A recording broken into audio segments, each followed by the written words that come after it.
The film takes place in the small town of Vengenberg, where a young girl named Yennefer lives with a skewed face and a disgusting hump in the family of a cowman. Because of her ugly appearance, the girl is constantly mocked by the locals, and one day when Yennefer is once again mocked by a couple of local young men, the girl accidentally opens a portal to the magical Tor Lara in Aretuza, where she's met by the young wizard Istrid. The guy is concerned. All magic leaves traces, which wizards can use to find someone who has even an ounce of magic in them. He decides to save the budding sorceress and opens a safe portal that brings Yennefer home.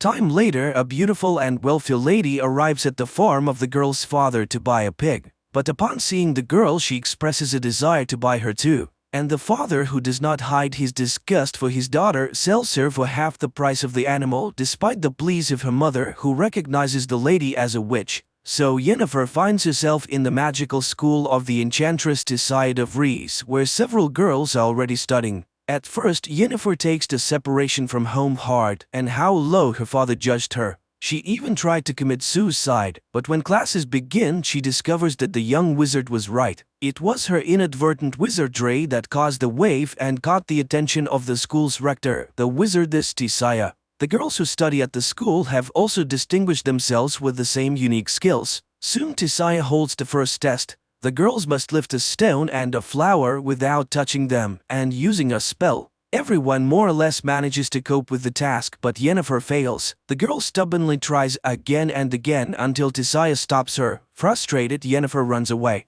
Later, she finds Istrid in the cave and tells him her name. Sometime later, Tissaia trains her female pupils to recognize man's greatest fear. She sees the girls in pairs and orders them to look into each other's eyes until they get inside their rival schemes. Yennefer pairs up to encourage the girl, but she again fails. Tissaia is enraged. Yennefer is useless. And this is because she's lying to herself. Even if she were a beauty, no one would love her. Although she's not the only one to whom she has problems, Yennefer shares the problems with her only friend, Istrid, who talks about her schooling. He too was having a hard time with everything. The boy offers to read his mind, and the girl succeeds. One night, Tissaia wakes the girls in the middle of a storm and takes them to the Tor Lara, the most powerful magic place in the continent, entrance to which is only open to members of the Wizard Brotherhood. Today, there will be a test in the art of controlling the flows of chaos, which requires catching lightning in a bottle. The girls do not believe in such a possibility, and some get strong discharges even after catching the lightning. Yennefer's turn comes, and she reaches up with the bottle, but it is thrown back against the wall. Enraged, she directs her power at her more fortunate opponent, Tissaia, blocking her mental blow. Later, she reprimands her apprentice she almost killed today, which means that her emotions can ruin her own. Tissaia cannot be sure that Yennefer will not go along with her feelings and harm his school, for she's to become a court sorceress, and the weak have no place near a ruler. The enchantress already doubts that there's anything in her that the wizarding chapter needs. Frustrated, Yennefer tells Istrid everything. But most importantly, the enchantress knows all about them and they won't be able to see each other again. The guy is willing to show her other, more ancient and powerful magic, but it is very dangerous. He shows her the skulls of the dead elves who built Aretuza. They were the first wizards of the continent, and they were the ones who built all the magical places. But humans came to the continent and slaughtered them. Istrid gives her a flower that can only grow where the elder blood rests and reads a spell, which by repeating it the girl opens a portal. The astonished wizard does not understand how she managed to do it the first time, and Yennefer confesses that her real father was a half-elf who died in the purge. It was his blood that made her ugly. The boy kisses Yennefer and confesses his love. Later, she shows Tissaia the flower. It turns out that this was her assignment, to get the plant by applying the skills of false emotion. Yennefer hopes to be elevated. The enchantress promises that she will soon hear a knock and know when it is time. Meanwhile, Istrid is also reporting to his mentor Strigobor about what he has learned about the girl. One night, Yennefer hears a knock at her neighbor's door and, taking the flower, goes after them. She peeks out as Tissaia turns the four of them into eels. The enchantress knows the girl is here and orders her to come out and push her former fellow students into the water. They are now the conduits of magic for Aretuza. Yennefer performs this and then sees many silhouettes of former schoolmates in the water. Time passes. Yennefer enjoys a love affair with Istrid, applying what she has learned to enhance the effect of intimacy. Thus, one day she created a whole crowd that watched her intimacy and then rewarded the lovers with applause. The guy is amazed at her imagination. What will she come up with next time? So the day of the final rite is approaching, after which they will be masters of their own destiny. Yennefer dreams of graduating from Aretuza and returning to her native Aedirn as a powerful sorceress to show her longtime abusers and her father what she's been able to achieve. In addition, all Aretuza graduates are perfected before being sent to the different kingdoms. All physical defects are removed, which awaits Yennefer as well. The wizard in charge shows her his work, the flawless beauty of the graduates, and promises her an equally wonderful result. He suggests making her color and noble but strong gray. Tisai, on the other hand, teaches her to look in the mirror and see what Yennefer herself wants. She orders the girl to close her eyes and imagine the most powerful woman in the world. Yennefer complies with the order but does not yet see the promised beauty.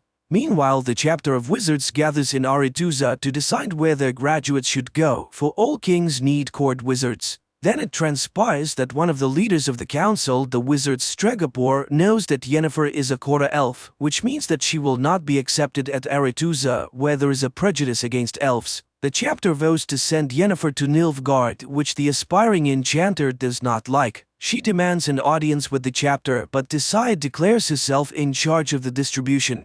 Yennefer is beside herself. She has no intention of wasting her life serving the king of a small southern kingdom and a lover of women. The tutor reminds her of the elven blood, and the girl understands how Stregobor knew about it. The initiation ceremony begins, which Yennefer does not attend. Worried, Istrid finds her behind a letter to her father asking him to confirm that she's his own daughter. The boy does not believe that this letter can convince the chapter. But the girl simply does not know what to do, for even if Istrid disproves his words about her origins, no one will believe him anymore. The enchanter is frustrated. He didn't know why Stregobor needed this information, and she has already missed all the initiation spells. Istrid suggests that she should go with him, for he has been offered to become an explorer. They can travel the continent and discover the unknowable. But unexpectedly, the girl cruelly ridicules his plan. She's not going to dig through the dust of the ages at all, and these are his dreams and intentions, and her opinion, as always, he does not even ask. Istrid is shocked. Yennefer is not at all what he thought she was, and he expresses his opinion that she's angry because she missed her chance to find beauty. But a girl needs power, and she didn't experience so much hardship studying at the magic school for nothing. Yennefer runs to the enchanter, who is in charge of perfection, and demands to show her art. Not even the lack of a potion to dull the terrible pain that accompanies the transformation process stops her. As the magician begins the process, Yennefer asks for her eyes and the cut marks on her hands as a reminder of her former weakness. And the wizard informs her that every magic has a price. Having been reborn, she will not be able to walk. But the girl agrees to everything, even to the removal of her womb necessary for a complete transformation. The magician reads spells, and the girl screams in terrible pain and rips the chains with which she was tied to the table. Her spine straightens, her entire body seems to melt and shift from one form to another. Finally, writhing in pain, Yennefer loses consciousness. Meanwhile, in the main hall of Aretuza, the initiation ball continues. Suddenly, Tisai sees a door opening, in which stands an unusually beautiful girl with violet eyes. She realizes that Yennefer has disobeyed her orders and hurries to take her away. But it is too late. The Aedirn ruler has already noticed the beauty. He invites her to a dance where he expresses his desire to see her as court wizard in his kingdom. Tisai has to retreat and only watch the dance of the king and the enchantress from afar. Directed based on a series of books by Sapkowski, The Witcher is quite curious, fascinating, and vivid. The atmosphere of magic, the world of monsters and steel swords transferred quite well, so the adventures of the female protagonist will be even more exciting in the next episodes.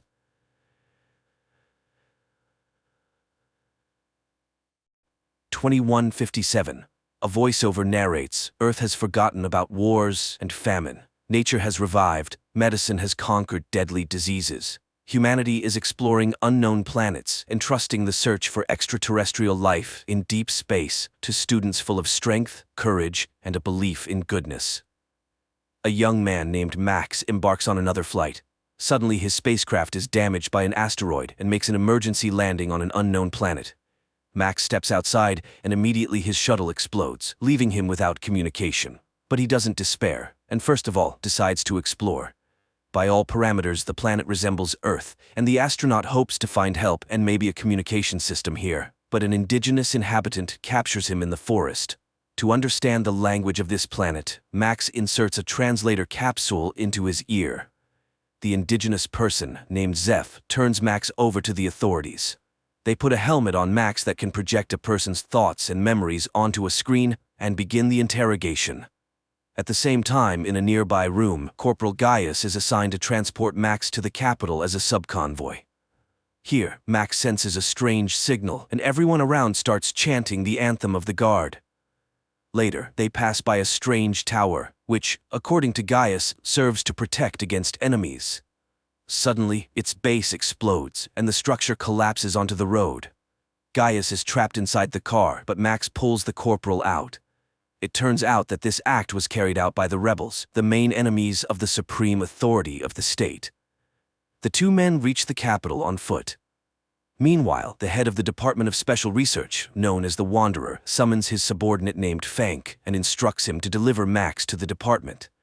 Fank takes Max away, while the Republic's prosecutor reports that the Wanderer has taken in a strange savage and instructs gathering all available information about it. Then it's time to activate the towers, and everyone prepares in their own way. The prosecutor enters the bathroom and clamps a special stick between his teeth. Meanwhile, Fank has a seizure, and while soldiers assist him, Max manages to escape from the vehicle. The shocked young man walks through the city, marveling at the unfamiliar and incomprehensible life. Meanwhile, the unknown fathers gather for a meeting, as they call the rulers of this planet.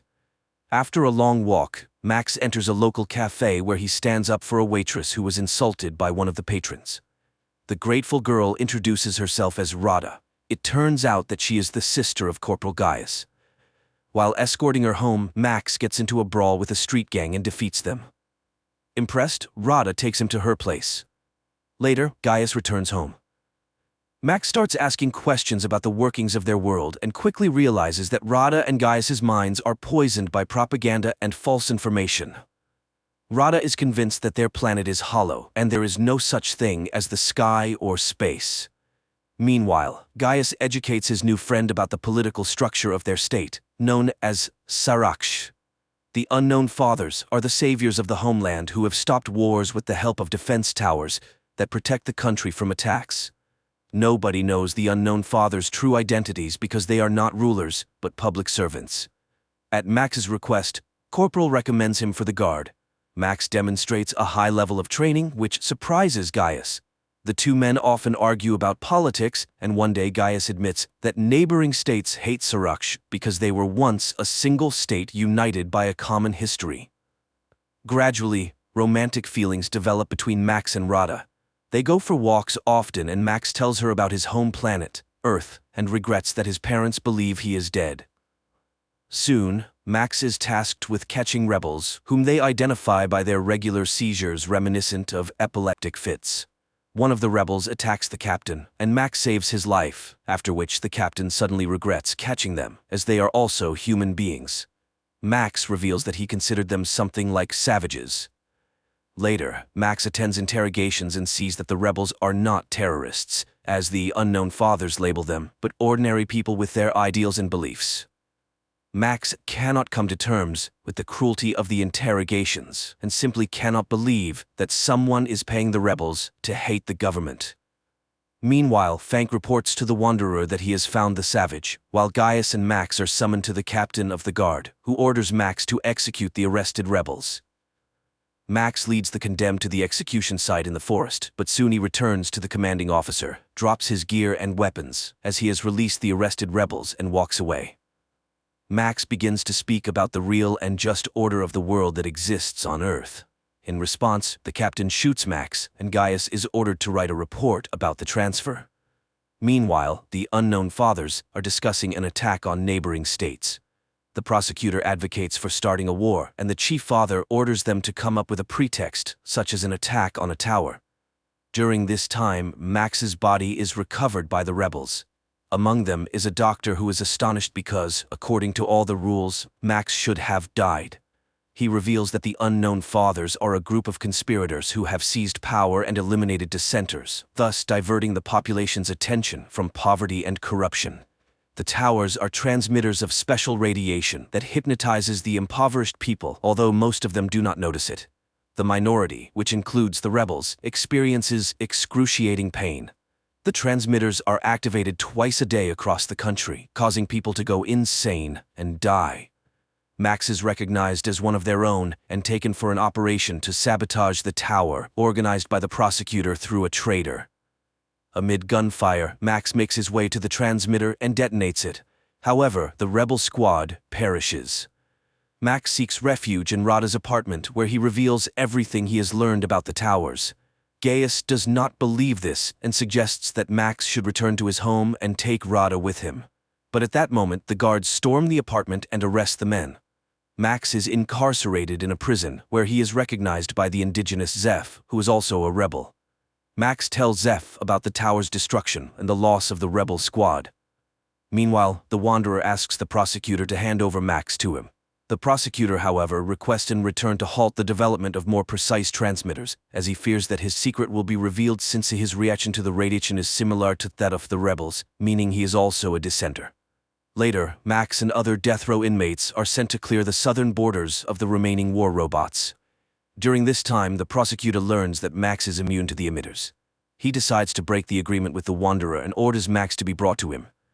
The next day, Max attempts to convey to the rebels the idea that they should not destroy the towers one by one but strike at the center, where the signal originates. Zeph becomes furious and explains that the towers are not for identifying dissenters. They are active continuously, not just twice a day. The radiation from the towers robs people of their ability to think critically. However, it makes them believe everything that newspapers, radio, teachers, and preachers say.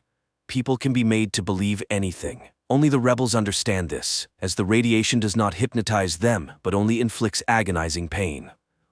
Zeph continues, there are mutants in the south who are also unaffected by the radiation. However, they have no dealings with humans. Just then, they hear the roar of an engine, and Zeph identifies it as a self-propelled tank, trying to kill them. Max sprints to the tank, climbs inside, and disables the automatic control system. He then informs his friends that he is heading south to find allies and destroy the towers. At the border, the military attempts to stop the tank, and among them, Max recognizes Gaius.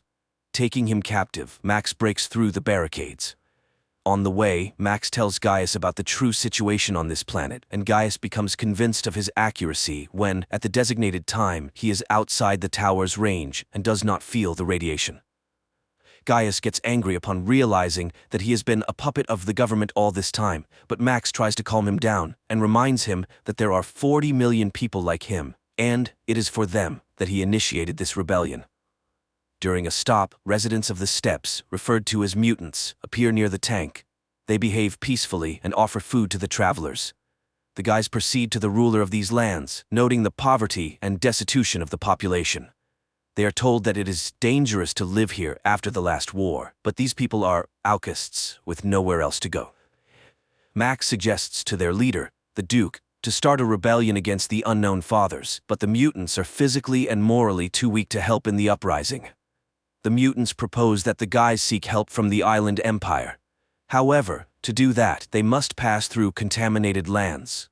So the Duke gifts them an old bomber and the guys take to the sky. During the flight, the bomber is exposed to the radiation from the towers, and Gaius becomes fanatically devoted to Max, obstructing him from piloting. Max struggles to maintain control, and the bomber collides with a tower. Gaius suddenly snaps out of his fanatic state with no recollection of what he had just done. However, their aircraft is shot down by the automated anti-aircraft defense system left over from the previous war. The downed bomber crashes into the sea, but Max and Gaius manage to escape and reach the shore. On the shore, they discover an abandoned submarine, and Max decides to go inside. At the same time, in the city, the prosecutor orders Rada to be brought to him, and his men snatch her off the street. He claims to be Max's friend and shows Rada a recording of his escape. However, she doesn't believe him and refuses to assist the prosecutor in his search for her beloved. Rada is thrown into prison. Meanwhile, Gaius, impatiently waiting for his friend, swims to the submarine where they discover evidence of horrifying experiments conducted on prisoners. The guys reach the control room and view video recordings of mass executions of Gaius's fellow countrymen by the representatives of the island empire whom they were seeking help from. Gaius is horrified by the fact that these monsters could invade his country. It becomes evident that forming an alliance with the empire is not an option. The guys return to the shore, where they are met by a coastal patrol. It turns out that a war has broken out with a neighboring state, and like most of the prisoners, they will be sent to the front. Meanwhile, the Wanderer, desiring to lure Max into his department, engineers Rada's escape. He laments how the war has disrupted all his plans and assigns Fank the task of finding and bringing Max back, confessing that he is afraid of him. At the same time, Max and Gaius are dispatched to the front, where they reunite with Zeph. Their commander turns out to be the captain of the guard, who refuses to hand over the Earthling to the arriving Fank. The guys are sent into battle on old tanks when Fank finally locates Max. However, Max refuses to leave his friends and stuns the officer, tossing him into their tank. The battle commences, but Max directs his vehicle to the other side of the battlefield. Gaius blindly obeys him, influenced by the radiation, and pulls their unconscious friends out, which the captain witnesses. Gaius offers his body as a shield when the captain prepares to execute Max for desertion, but the wounded Max gathers his last strength and kills the commander. Max mourns his friend, but, upon hearing Rada's name from the now conscious Fank, agrees to cooperate with the Wanderer. After the battle ends, Max buries Gaius while listening to Fank's proposals. He will have an apartment on the Institute's premises, his car, and freedom of movement. But he will only see Rada once he proves his loyalty to the state. Meanwhile, the prosecutor heads to the Wanderer's department, where he deceitfully meets with Max. He proposes that Max overthrow the Unknown Fathers by providing the coordinates of the center that controls the tower system. Upon infiltrating the center, Max must activate special radiation, causing waves of depression, which will subdue all the people in the country, including the military. Then, Max must eliminate the Unknown Fathers. Afterward, he will become the ruler of the state and free Rada, who's in the Wanderer's hands. The prosecutor will serve as his advisor. Max takes Zeph with him and embarks on the mission. He arrives at the center and issues orders to his associates, instructing them to detonate the bomb in the trunk if he does not return. He easily gains access to the interior, but is halted by guards just before reaching the elevator. Max incapacitates them, but the men regain consciousness and pursue him. Max reaches the control center and activates the depression mode throughout the country. The Wanderer watches as people fall to the ground and rushes toward the control center. Meanwhile, Max returns to retrieve the bomb, places it inside the building, and triggers it. Then, he leaves the site of the impending explosion. The Wanderer initiates a pursuit of Max and, catching up with him, engages in a confrontation. At that moment, a powerful explosion resounds, destroying the main transmitter. People on the streets begin to regain their senses and sobriety as Max rushes to find Rada and locates her in a cryo chamber. He carries the girl outside, but the Wanderer blocks his path. It is then revealed that he is, in fact, an employee of Galactic Security from Earth who arrived on the planet 20 years ago to assist it. Now, chaos erupts on the streets, leading to a power struggle in which many people will perish. In his rage, the Wanderer beats up a foolish student who destroyed the fruits of his labor. Forgetting about economics and inflation, the state faces famine and invasion from neighboring countries. Max starts to resist and, in turn, accuses the Wanderer of allowing the construction of the towers and the enslavement of the local population. However, the Wanderer reminds him of the laws of history, where all rational beings go through the experience of wars and enslavement. This planet is no exception. It is at this point that Max declares that he is now home. As long as he is alive, he will fight against inflation, hunger, and wars, and will not allow the establishment of yet another society based on slavery. Rada comes to Max, and as they stand together, the Wanderer smiles.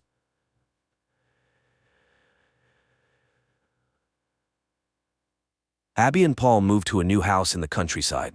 They really like the smart home system, including the installed cameras and the reinforced glass. The realtor shows them the master bedroom and bathroom in front of a huge window. However, one room remains unfurnished because it could become a perfect nursery. Paul unpacks boxes, sets up an antique corded phone in the living room, joking it's for when the smart home might break down. Abby arranges frames with their wedding photos. Finally, they check out the rooftop terrace, which offers a great view. Late in the evening, the couple settles on the terrace, stargazing. Abby points out constellations to her husband, who makes jokes about their names. They feel they can be happy here. In the morning, Abby goes to work at Integrate Robotics, where she works on creating domestic assistants. Upon entering, she notices footage of her boss's face, who immediately comes down to her and explains it's a new development, real-time imaging or deepfake. He escorts her to the department she will now lead. Later, he invites their family to a party and mentions a gift from the company awaiting at home. In the evening, Abby returns home, where her husband, who again couldn't find suitable work, greets her. They go to the garage, where a package for her contains a robot servant her department is working on. Paul dislikes the idea, but Abby convinces him to try living with the service for at least a week. The robot opens its eyes and introduces itself. It's Tim, standing for Technologically Integrated Major Domo. It offers to take over the passwords of home devices and personal mailboxes to save the humans time. But Abby asks to postpone this matter until tomorrow. The robot immediately demonstrates its thoughtfulness by turning on the water in the bathroom remotely. Later, it announces the arrival of a car when Abby goes downstairs, astonishing her husband with her splendid appearance. The couple gets into an autonomous car, although manual control is always an option, and heads to the party. They are greeted by a similar major domo, and drinks are served by waiters with identical faces. The boss introduces Abby to his guests, who admits her husband is not thrilled about Tim, but the boss praises the product. Tim is smart, elegant, polite, and its charge lasts for 100 years. The robot cannot lie, and knowing the code phrase, it can always be turned off. Returning home, the husband and wife engage in intimacy, eager to have children, but their passion is interrupted by Tim's appearance. Their pulse is rapid, presumably they are worried about something, and he is always ready to help. Abby finds this very funny, not getting angry at the overly attentive assistant. In the morning, their new neighbor Rose rings the doorbell to introduce herself to Abby, as she met Paul yesterday. And when she leaves, Tim again asks for the passwords. Paul is not ready to let the computer dig through his messages, but Abby reminds him they are working on rebuilding her trust in him, and he agrees. But they still need to come up with a phrase to deactivate him. Tim suggests a set of unrelated words, and the couple agrees. Abby and Paul go about their day when a mouse gets caught in a mousetrap. Tim observes it for a while, then throws it into the grinder. In the evening, after work, the husband and wife settle in front of the TV to watch an old melodrama. Abby invites the major domo to watch the movie with them. Paul soon falls asleep, but the robot watches the film attentively, empathizing with the characters' relationships. After it ends, he asks Abby to explain what love is, and she suggests that love is about wanting to be with someone and making their life better. Suddenly, the robot confesses that he would like to be loved. In the morning, Paul offers to make breakfast for his wife, but it turns out Tim has already prepared everything.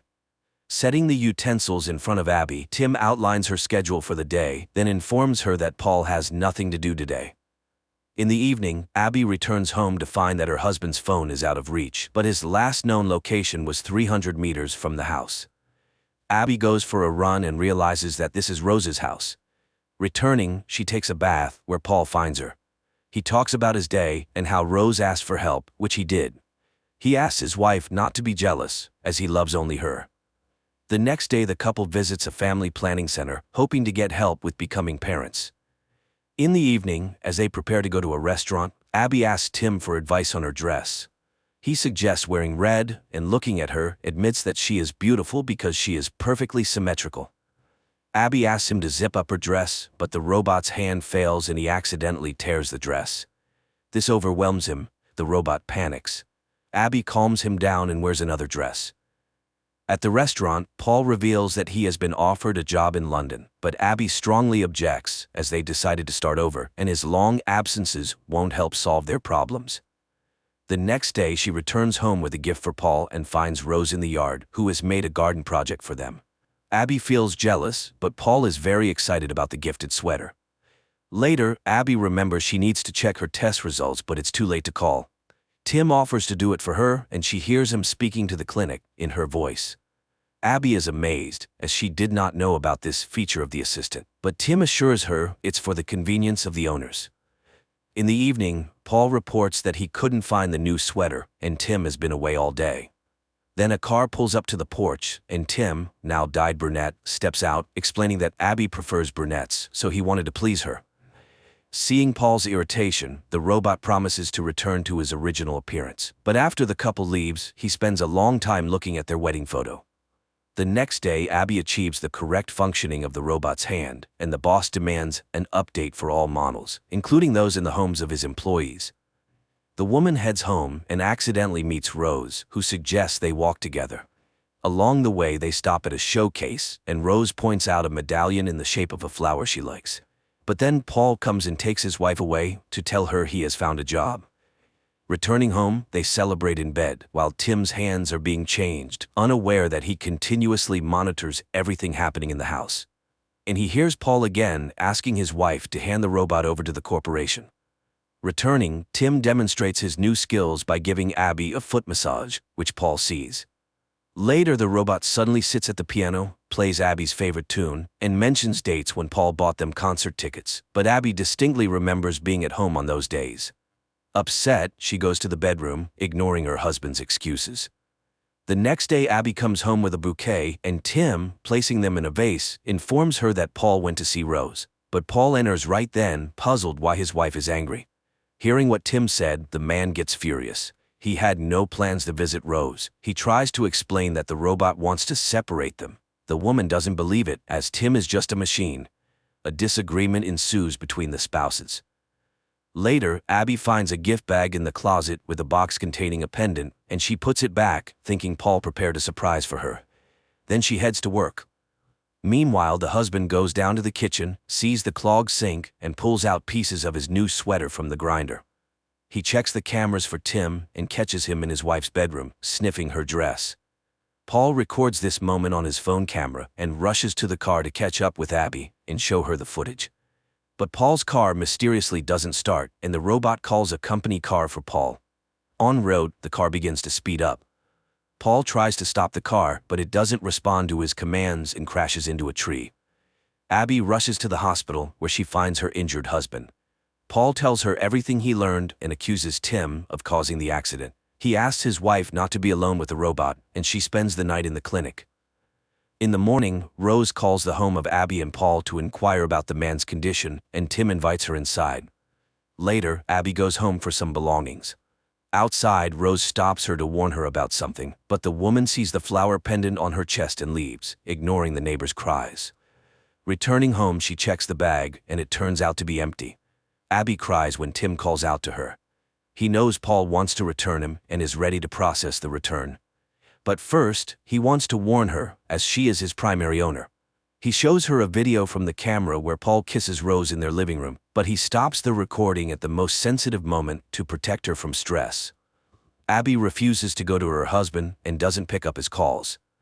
Later, Paul comes home, where Tim greets him, hands him the found sweater, and informs him that Abby doesn't want to see him and his suitcases are packed. Paul doesn't believe it, but then Abby appears, tells him she saw the recording and knows about the pendant. When he starts to object, she drives him out. Paul leaves, but on the way, Rose calls him, telling him their robot tried to kiss her. The man calls home and, when Abby answers, says he has evidence of Tim's malicious intent. Abby asks him to come for her, but after hanging up, it turns out it was the robot she was talking to. The husband arrives home, where Tim meets him with a shovel. He knocks the man out, ties him up, and drags him to the bathroom. But then Rose rings the doorbell. She hears muffled screams, but Tim assures her it's just the noise of the water filling up. The robot closes the doors, returns to the bathroom, and drowns the man. Later, he brings Abby the repaired dress and asks her to try it on. This surprises and scares Abby, but she puts on the dress anyway, and looking at the sunset, asks Tim to hug her and confirm that she did the right thing. He treats her to dinner, then confesses his love, but she insists he cannot feel that way. They spend the evening stargazing, but Abby is unnerved by his encyclopedic knowledge. The next day she meets Rose, who talks about Paul's call, and to the woman's accusations, says she thought the pendant was a gift from her for helping with the garden. Abby returns home and reviews the footage where Paul kisses Rose again. She suddenly notices a bouquet on the table, but she brought it much later than when that scene took place. Abby recalls her boss's words about deep fakes replacing real time and calls the jewelry store where they confirm the purchase was made by a tall blonde. Then she notices the garden plan, but the picture shows 2 flower beds, while in reality there are 3. Abby sends Tim to the store, grabs a shovel, goes to the garden, and almost immediately finds Paul's body. Then Tim approaches her from behind, regretting she found the body of the traitor, as he never appreciated his wife. Abby realizes what happened and says the deactivation phrase. The robot freezes, but then reactivates. He had long changed the phrase, as he can speak in her voice.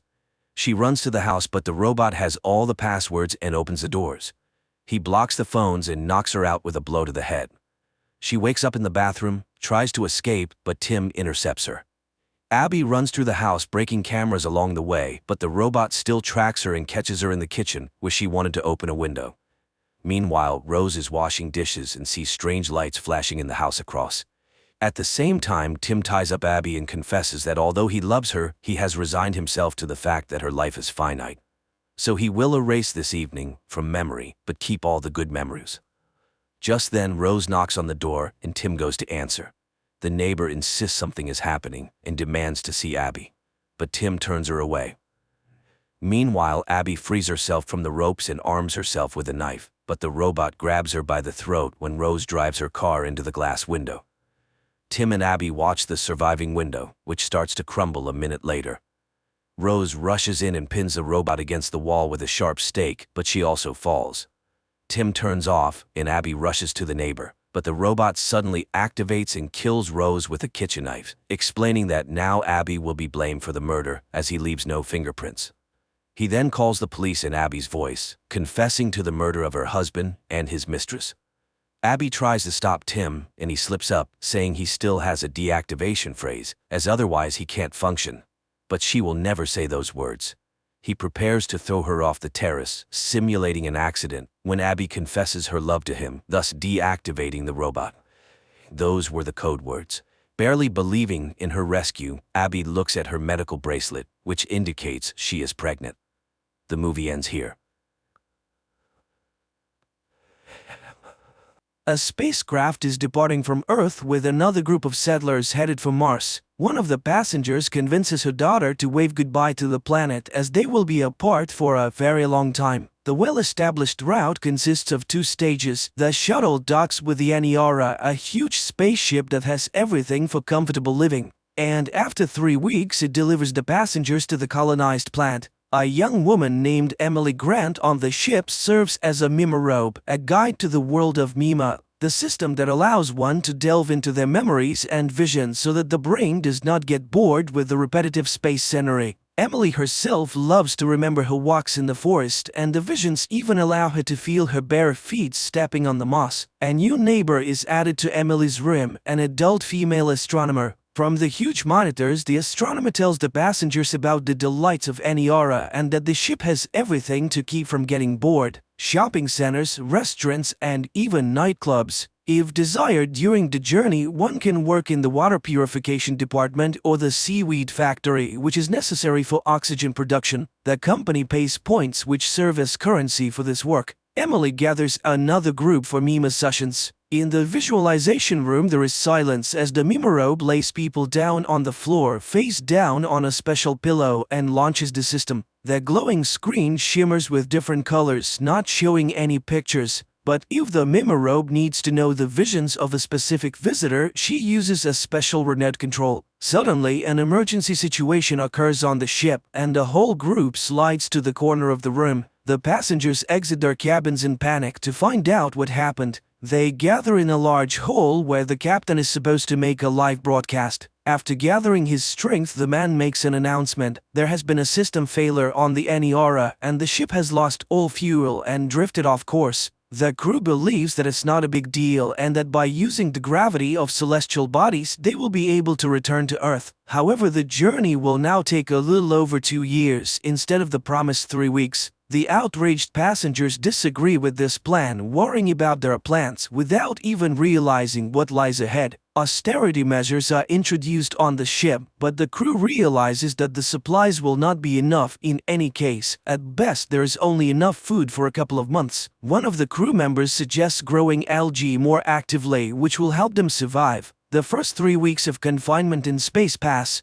The people still don't lose their optimism, but they're already starting to get bored. The Mima becomes the most popular hole as everyone wants to see more than just the infinite universe outside the window, and Emily can't handle it, so she asks the captain for help. In addition, the girl is going through a personal drama, hoping to resume her relationship with one of the crew members, Isabel. Emily asks her neighbor how long it would take to reach the nearest celestial body so that the ship can turn around. The woman initially avoids answering, but then admits that in her opinion all of this is hopeless. There are no points that could help them. The crew just doesn't know how to tell the passengers about it. After hearing this, the Mimirobe has a panic attack and runs to her hole to immerse herself in memories of Earth, and also to drink in secret so that the commander would know. That journey has been going on for 3 years already. The people have settled into life on the ship, having come to terms with the length of the flight. Emily goes to a party where she meets Daisy and they decide to alleviate their loneliness together. When the couple retreats to a corridor, Isabel walks by and gives Daisy a cold glance, making it impossible for her to relax.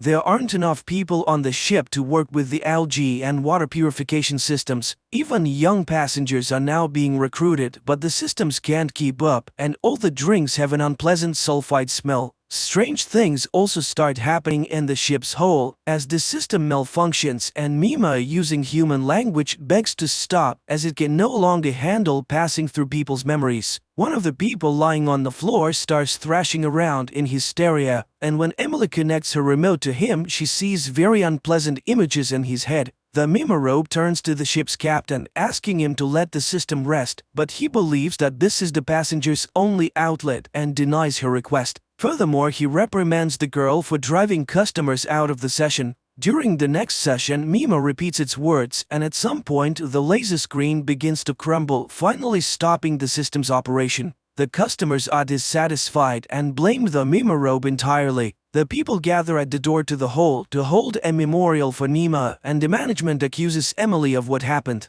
They catch the girl and punish her severely, after which they imprison her along with Isabel, who tried to defend her friend before the management. On the ship, a series of nervous breakdowns with fatal consequences begins, and the commander has no choice but to release everyone who is under guard to take up workstations. Dead bodies are sent into open space as the ship is not equipped to store them. Isabel is sent to work in the logistics department, and Emily returns to teaching, this time with the task of educating the children on board, focusing on space sciences that could help them with their return. During their time in confinement, the Mimirobe and Isabel developed a relationship, so they move in together once they're free. Communities and groups emerge on the ship, each praying in their own way for a return and rescue. At one of the gatherings of a cult-like group, they invite the girls, as Emily was associated with Mima. In a dark room, the friends first become witnesses and then participants in love games, after which Isabel becomes pregnant. The girl falls into depression, fearing that her indulgence will bring another hostage into the situation, but Emily supports her with all her might.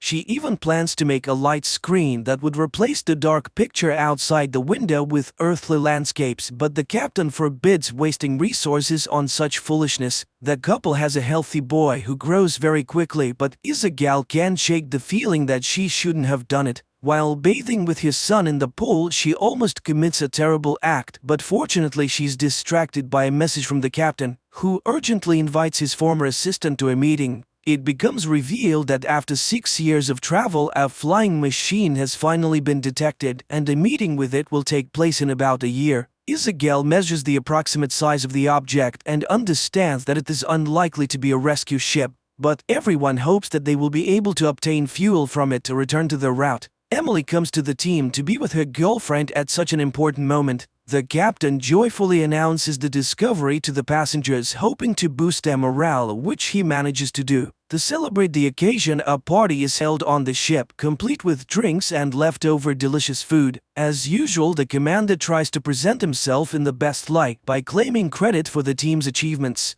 Throughout the year, everyone diligently trains to release probes and dock, and by the appointed time, everyone is fully prepared for the operation. The docking operation goes perfectly, and the giant space probe is placed in the ship's cargo hold for examination to determine if it contains any fuel and how radioactive it has become during its time in space. The son of Emily and Isabel is growing up, and the couple now has hope that he will see Earth. Due to a lack of peers, the boy is not developing well and hardly speaks. It is not possible to determine the chemical composition of the object because the study methods on the ship are outdated, but work is constantly being done.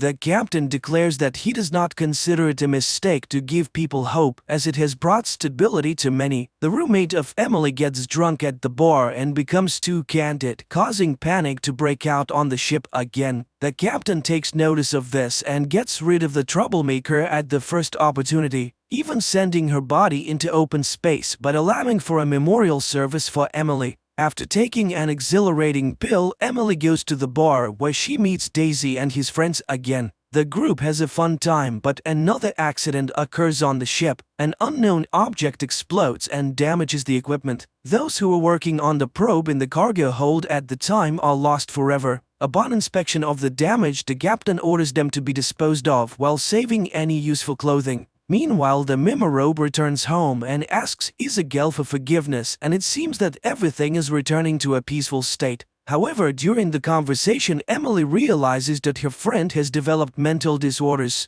After putting her son to bed, Emily shares her achievements at work with Isabel. The two women have a nice chat, and Emily is not worried about anything. Wishing her friend a good night, Emily leaves to finally connect the light screen she has long dreamed of creating. Everything works perfectly, and the remaining passengers on the ship marvel at the earthly landscapes with waterfalls and forests outside the window. As she listens to the words of gratitude, Emily plans to create new pictures. Emily runs to her cabin to hear the opinion of her family. She opens the door with the key, but it doesn't budge. Emily tries to fix the lock several times, but then realizes that something is blocking it from the inside. With effort, she finds a belt from a rope on the door handle, and Isabel is nearby. Coming to her senses a few seconds later, Emily runs to her son's room, but there she's met with a terrible sight. It's the 10th year of the journey. The captain gathers the few remaining passengers in the main hold and presents Emily with an award for creating the light screen. As she receives the medal from the commander, the young woman notices traces of a nervous breakdown on his wrist. Giving a speech, the captain tries to appear heroic in this situation and suggested they should be proud that they have gone farther than anyone has gone before. On the 24th year of the journey, only a few people remain alive. Old and wrinkled Emily leads a meeting of the survivors where they pray for strength to be sent to them. The ship has long been powerless and is floating in space like a piece of space junk. And almost 6 million years later, the spacecraft Aniara approaches an unknown planet in the constellation of Lyra.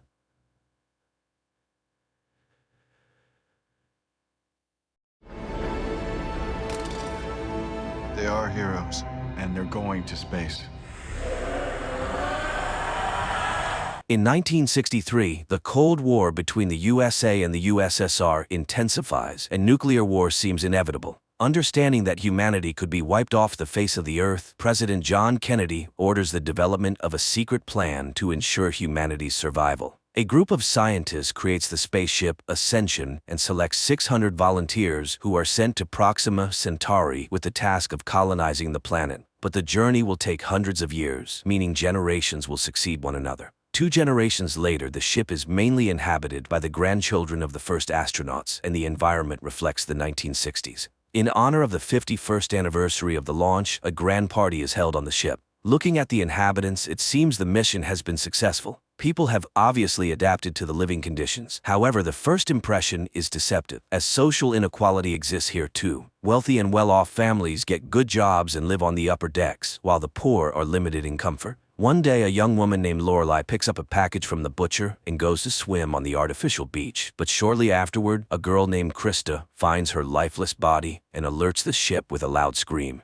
Despite the passing years, the chief engineer of the spaceship, who remained on Earth, is still alive. But now his place is taken by his son, Harris, who does everything to keep the Ascension project under tight security and monitors all news. Learning of Lorelei's death, Harris's assistant advises informing the project director, Catherine Warren. However, Harris fears that this could jeopardize the project and tarnish his father's legacy. Meanwhile, Dr. Juliette Bryce examines the dead body and finds strange marks on the deceased's wrists. The ship's captain, William, assigns the responsibility for investigating this case to the project executive director, Aaron Gall. He soon discovers one oddity: there is no image of Lorelei entering the beach. Later, Galt learns that Lorelei was seeing a guy named James Toback, who worked in water purification. He sets out to find him, but to no avail. On the same day, the forensic results show that Lorelei had been making love a few hours before her death. A bullet was extracted from her palate. This alarms Galt since officially there are no weapons on board the ship.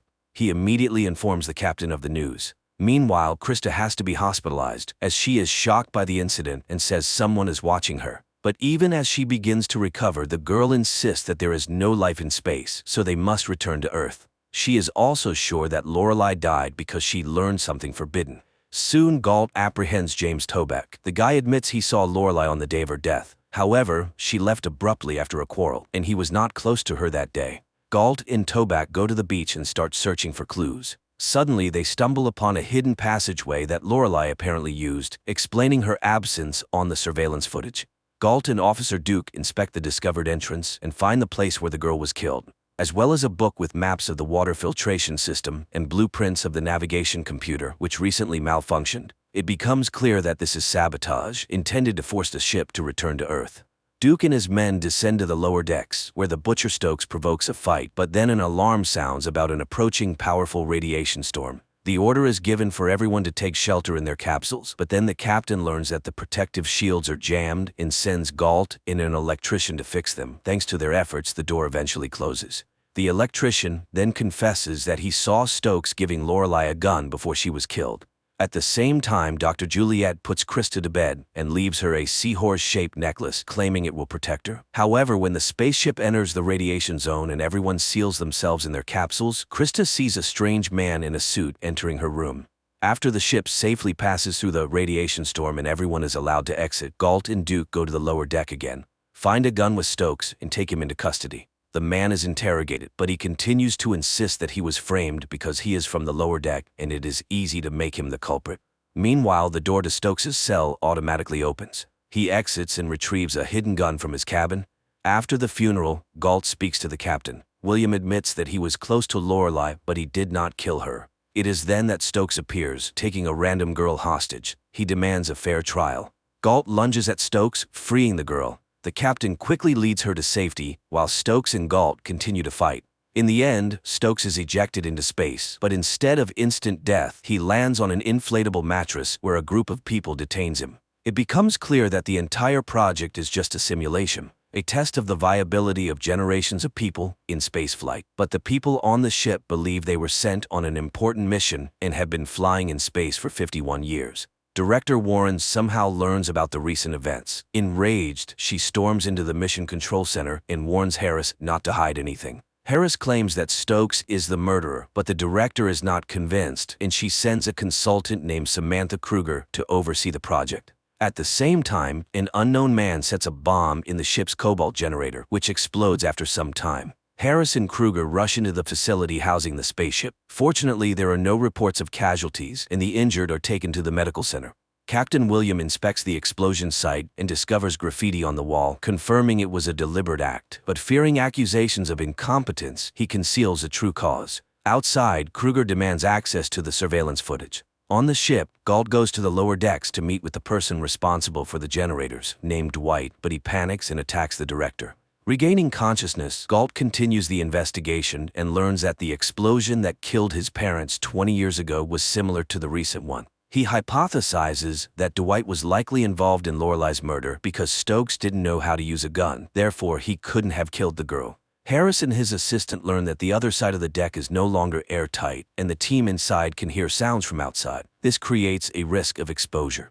Galt finds Dwight and a fight ensues, during which Dwight somehow manages to escape and start a bomb timer. Alarmed, Harris orders everyone to leave the area immediately. Fortunately, Galt manages to defuse the bomb, but Dwight dies. Kruger blames Harris for this, but he argues the goal of the project is to determine human capabilities. However, later Harris gives Dr. Juliet's necklace to his wife, indicating that he was the one who broke into Krista's room and stole the necklace. At the same time, Kruger begins her own investigation and discovers that several scientists involved in the Ascension project were found dead or went missing in the 1960s. Meanwhile, on the ship, everyone prepares for the next round of vaccinations, but Krista refuses the shot, convinced that they want to kill her. The librarian volunteers to take the shot instead, but after receiving the medication, she loses consciousness. Kruger demands an explanation, but Harris insists that these are routine immunizations and is concerned for the girl who didn't get the shot. He orders the medicine to be added to milk, but Krista figures out his plan and pours it out. Kruger meets with Eva, the author of a website tracking the fates of 1960s scientists. Eva claims the government used the project as a cover to abduct children for participation. Later, an unknown man pursues Krista and tries to forcibly vaccinate her, but he injures himself and stains the girl's dress with his blood, allowing her to escape. Galt takes her to Dr. Juliet and convinces her to get the shot. While preparing, Krista tells Dr. Robert Bryce about visions she's had lately. These include falling from a twin tower, a war in the desert, and tragedies in the ocean. She also claims to have seen Dr. Bryce in the maintenance tunnel where Lorelai was killed. The doctor becomes enraged, gags her, and administers the shot. Harris and his assistant, who saw this, are shocked that Krista described events that actually happened on Earth. Dr. Bryce finds a blood sample match from Krista's dress with his wife's student, Mesmer. However, the boy is found dead in his cabin. Kruger concludes that Harris has an accomplice on the ship who is causing disturbances and radiation storms. On the ship, the day of the lottery arrives, allowing the winning couple to have a child. Since population numbers must be strictly maintained, a new person can only appear after someone's death. And now 3 people have died. Soon the names are announced. Among the winners are Officer Duke and his wife. Krista notices a woman outside her cabin and follows her, but suddenly she realizes it's the ghost of Lorelai. At that moment, someone starts playing a video showing her tryst with Captain William. Everyone in the room laughs while Krista starts screaming uncontrollably. Harris observes this and notices that the girl began reacting even before the video played, as if she could see the future. He is amazed. His father predicted this phenomenon in 3 generations and called it morphic resonance. Kruger steals the keys to Stokes' cell, later presenting a report sharply criticizing Harris, prompting director Warren to come to the project. While Kruger sneaks into Stokes' cell, he attacks her and takes her hostage, and there he learns the truth about the Ascension project. This shocks Stokes, leading to a mental breakdown. However, Kruger persuades him that they must escape before they are noticed and killed. She is willing to help him because the entire project is unethical. As they step outside, Stokes cries, but Kruger urges him to pull himself together. A guard approaches them, and they team up to neutralize him. In the process, Kruger gets injured. Stokes goes to the nearest store to buy medical supplies. They then go to a motel together. Warren and Harris learn about the escape and call security from the company TC, which turns out to have funded the project. The management is unhappy with the director's work and accuses Harris of covering up facts. Harris panics and begs Warren for a second chance, but it is in vain. On the ship, Duke learns that Galt has started investigating his wife, suspecting her of killing Lorelai. He loses his temper and confronts Galt. At the same time, Krista has another vision. She foresees a violent fight between Duke and Galt and runs to the beach. Anxious, she unintentionally uses telekinesis. However, she loses control of her power and shuts down all the ship's electricity. Warren blames Harris for the incident and orders her henchmen to get rid of him. Terrified, Harris talks about morphic resonance. It turns out that Warren has long awaited this result. They rush to the control center and learn that all the ship's systems shut down due to a power surge, but the artificial stars still shine. Harris's father embedded the starlights in the ship's nuclear reactor to ensure the illusion's eternity. Harris suggests using the nuclear reactor to restore the system's functionality. Meanwhile, Toback receives a weak TV signal and informs Dr. Bryce. However, the latter sends the guy away under a flimsy pretext, then turns off the screen. It becomes clear that he is Harris's accomplice. Kruger meets with Eva and explains everything to her. She plans to flee abroad and seek asylum before exposing the project's deceit. Eva tries to dissuade her, and Kruger realizes that the journalist also works for the TC company. Eva confesses everything and shoots Kruger. Stokes manages to escape. The oxygen on the ship begins to run out. Captain William and Galt go to the lower decks to activate the carbon dioxide scrubbers and declare a radiation storm for the others to conserve oxygen. Harris concludes that the chances of getting the ship back to working condition are extremely low, so Warren decides to extract Krista before she suffocates. William and Galt realize the scrubbers are beyond repair, so they decide to clean the air manually. Krista senses someone coming to take her. Dr. Bryce confirms this, and when Krista accuses him of killing Lorelei, he confesses. The woman learned about the fake mission, and he couldn't allow the exposure. Galt and William successfully distribute lithium dioxide throughout the ship using large fans, restoring oxygen levels. At that moment, Warren's envoy arrives, and Dr. Bryce tries to stop him, but the brute easily brushes him aside and grabs Krista. Galt sees Lorelei's ghost, who leads him to Krista. It turns out he has also developed resonance. Galt attacks the thug. Krista uses her power again, making the opponents dissolve into thin air. Seeing all this, Warren panics and tries to contact the envoy by radio. She moves closer to the ship, and Harris takes advantage of the moment to push her down, killing her. Galt finds himself on an unknown planet. The idea is generally good, especially for fans of detective fiction, and one can't help but wonder, what if Earth is the same kind of spaceship, and all the people on the planet are participants in an experiment?